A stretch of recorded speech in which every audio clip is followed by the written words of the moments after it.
এখন একটা যথেষ্ট বড় আপডেট বিএসএফ এর পক্ষ থেকে দেখতে পাওয়া যাচ্ছে। অর্থাৎ এর মানে হলো বিএসএফ যে কাজ করেছে তা থেকে বাংলাদেশের যে বিদ্রোহী দল রয়েছে তারা রীতিমতো জ্বলছে। এছাড়াও তাদের বিরুদ্ধে বিভিন্ন কথা বলতেও শুরু করে দিয়েছে যে ভারতের বিএসএফ সেনাবাহিনী খুনি। হ্যাঁ বন্ধুরা, ঠিক এই ধরনের কথাবার্তাই বাংলাদেশের সমস্ত ভারত বিরোধী পার্টি এখন বলছে। আর অন্যদিকে এর পেছনের কারণটাও বড়, যেটা আমরা এই ভিডিওতে ডিসকাস করব।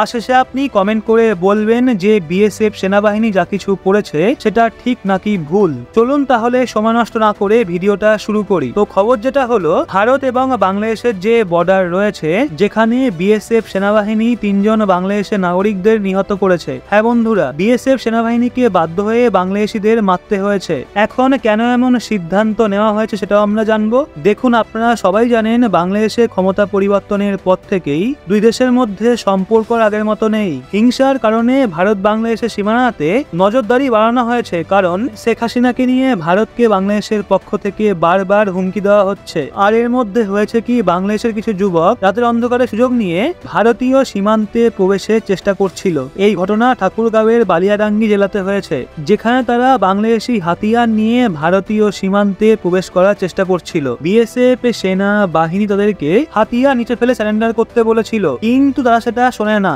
উল্টে তারা কাঁটাতারের জাল ভেঙে অন্য দিক দিয়ে পালানোর চেষ্টা করছিল। বিএসএফ সেনাবাহিনী তখনও ধৈর্য রেখে তাদেরকে থামার জন্য বলেছিল, কিন্তু তা সত্ত্বেও তারা থামে না। উল্টে সেনাবাহিনীর ওপর ফায়ারিং করতে শুরু করে এবং তারপর বিএসএফ সেনাবাহিনী বাধ্য হয়ে তাদেরকে শুট করে দেয়, অর্থাৎ তাদেরকে পরলোকে পাঠিয়ে দেয়। এখন এই এনকাউন্টার নিয়ে বাংলাদেশের আতঙ্কবাদী পার্টি দুঃখের সমাবেশ বানিয়েছে এবং বলছে যে ভারতের বিএসএফ সেনাবাহিনী খুনি। বাংলাদেশের লোকজনদের ওপর নিজেদের ক্ষোভ প্রকাশ করছে এবং তাদেরকে মারছে। যদি ভারত চাইতো তাহলে তাদেরকে জেলেতেও বন্ধ করতে পারত।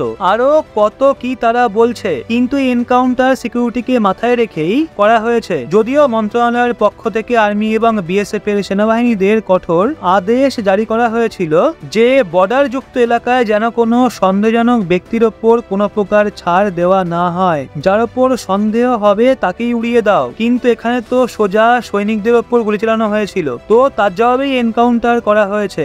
কিন্তু বাংলাদেশের পার্টির চোখে জল তো এখন আসবেই, কারণ তাদের পেয়াদা তো মারা গেছে। চিন্তা করুন একবার, আজ এই পার্টি চোখের জল ফেলছে, কিন্তু যদি তাদের পেয়াদা আমাদের সুরক্ষা কর্মীদের মেরে দিত তাহলে তারা আনন্দ উদযাপন করত। তাই এখন আপনি নিজেই বলুন, বিএসএফ এর সেনাবাহিনী বাংলাদেশের ওই 3 জনকে মেরে ভুল করেছে নাকি ঠিক? নিজের মতামত কমেন্ট বক্সে অবশ্যই জানান।